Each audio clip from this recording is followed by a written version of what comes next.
You know, a yacht going upwind can go straight up against headwind by changing how it tacks across the water.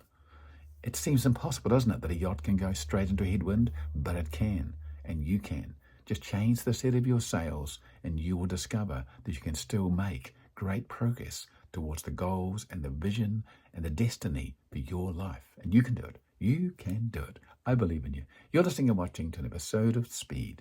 Short, powerful episodes of enthusiasm and determination. Have an awesome day. I appreciate you watching. Bye-bye.